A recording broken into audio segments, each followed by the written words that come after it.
didn't pick up on it right away, but is this Tuesday's Gone in the Wind? Is this the homage to the song?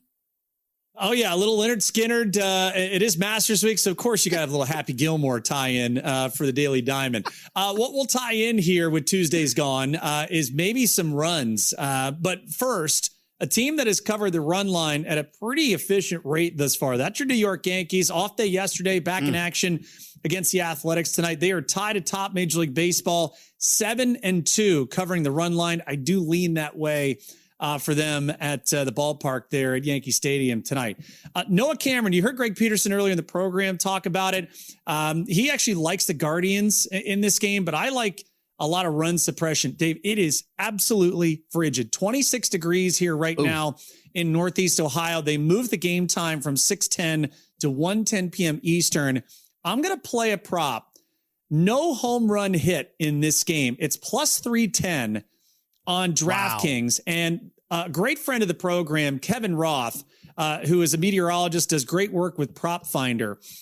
He has a site, or he has contributed to their site, and he gives real-time looks and forecast looks for every single game, even the ones with domes, just so you know what the weather is outside. But Progressive Field, first pitch, we're looking at 35 degrees. And the quote he has is, it's terrible hitting weather. And as someone who has pitched in this terrible hitting weather many times in my career, that's all I needed to hear. It looks like the wind speed is about 10 miles an hour, kind of going sideways. But Dave, with what we have going here and this pitching matchup, I very much like that prop. Again, plus 310, no home run hit in the Royals and the Guardians game. Now, I got a lottery ticket coming up. I'll touch on it in a moment, but I wanted to defer back to you. Your boy, Freddie Fastball, going to be in action today. 6 career appearances. That includes 4 starts against the Diamondbacks. Series opener here for the Mets at Citi Field.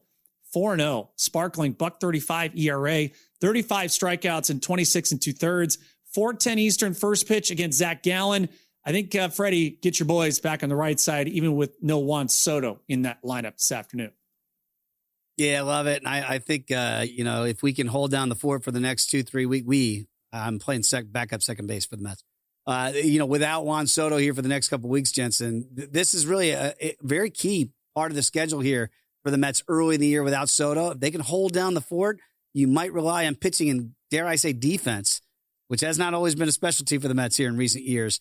That would be very interesting. And by the way, I love the Tuesday's Gone. PJ Glasser doing a great job filling in for our guy, Joe Frizo, is on vacation. He's a Tuscaloosa guy down there with Luke DeVosta.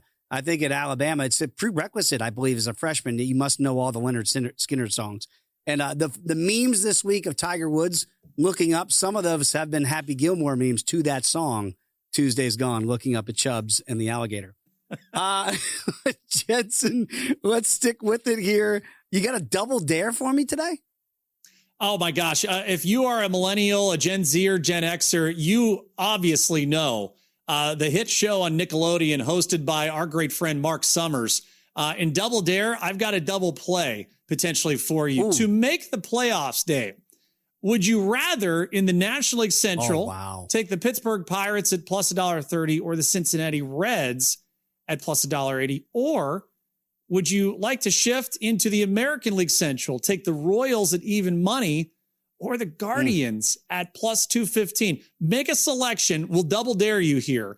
Make a selection for me on that National League Central side and then also on that American League Central side. Okay. I think I like the shorter shots. I like the Battling Bucks at plus $1.30. I trust them more, kind of what we talked about a little bit in the last segment with the Reds.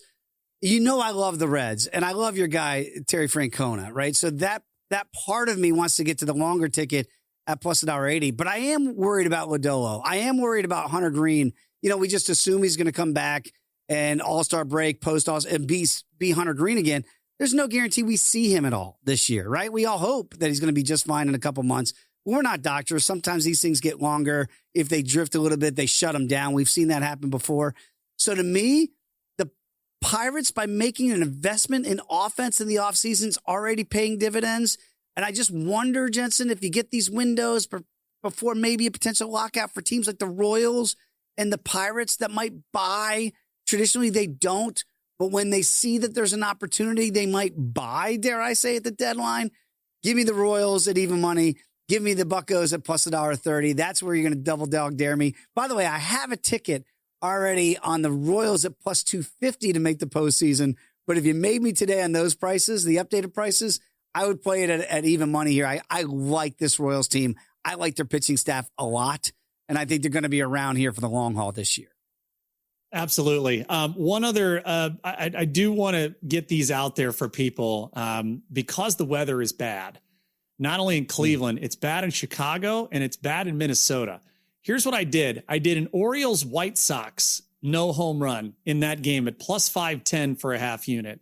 I'm going to go back to the well. I played Tigers Twins no homer yesterday. They had a couple of them, I think. So we'll go back to it because it's awful weather again there today. No home run plus 425 for a half unit. Dave, we're going to put them all together. All three. Kansas City and Cleveland, no homer. Baltimore and Chicago, no homer. Detroit and Minnesota, no homer. 112-1, a little lottery ticket for a half unit. So again, basically we get one of these games with no home run. We're going to have just a slight bit of a loss. If we get two games with no homer, we make a profit. If we hit the trifecta, Daddy's going to be happy for the weekend. So throw that out to you. That is going to be a lot of fun. And we're going to sweat that one out here this afternoon and into the evening. Hey, by the way, I mentioned some college baseball. I'll be down there with you in Nash Vegas for the series opener between Oklahoma and Vanderbilt on Thursday. Good time to revisit some futures here. We are halfway through the men's college baseball regular season. Dave, you're seeing the ranking next to these teams as well as their College World Series to win the CWS price. Georgia Tech is the best offense in the country. Give me them at 9-1. If you haven't gotten in, they're going to host a regional in Atlanta, and they probably will be a top 4 seed barring something unforeseen. So they would have a very big leg up on a super regional host. Georgia, I was there last year, Dave. They hit the home run about as well as anybody. 12-1. It's a matter of can they pitch, but they could certainly bludgeon you with the bats, very much like them. Was in Chapel Hill for the Super Regional last year. One of the upsets of the year as Arizona defeated North Carolina on their native soil. But I do like Carolina, very well-rounded team at the ACC, 14-1, number 6 team in the country. Hey, Coastal Carolina, all kinds of injuries to their rotation beginning of the year, Dave. They've been on the comeback trail. Remember, a little bit of a Cinderella story for them getting to the College World Series final against LSU. The Tigers ended up winning the CWS last year, but at 40-1, number 11 team in the country, you got to get some shares of that. And then this one blew my mind. The number 7 team in the country, they don't have a conference out of the Pac-12, the Pac-2. Oregon State at 50-1. They may have the best pitcher in the country in Dax Whitney. 101, 102 from this right-hander. It is free air conditioning in Corvallis every Friday night. Oregon State at 50-1. Give me some shares of that. Just to recap some of the futures I have in pocket. I have Auburn and Arkansas at 25-1. Your boys from Charlottesville, the Hoos. Virginia, I have them at 45-1. And then USC out of the Big Ten. Yes, the Trojans of the Big Ten at 50-1, one of the best starts in college baseball this year. So give you your fill. We're halfway home. Cannot wait to get to regionals in the postseason when May gets here at the end of the month. I got to stand corrected or sit corrected. I did have the Royals, but it's 2-1 to make the postseason. I did layer them. They're the only team that I layered here to win the division at 4-1 before the season, 20-1 to win the pennant. So those are all half unit plays that I had from months ago for the Royals, but I really do like that prop. If you can still get it even money to make the postseason today, I like that wager a lot. I like your under no home run parlay. I think that's really sexy, really smart too, with the weather conditions that you're seeing out there in Major League Baseball today.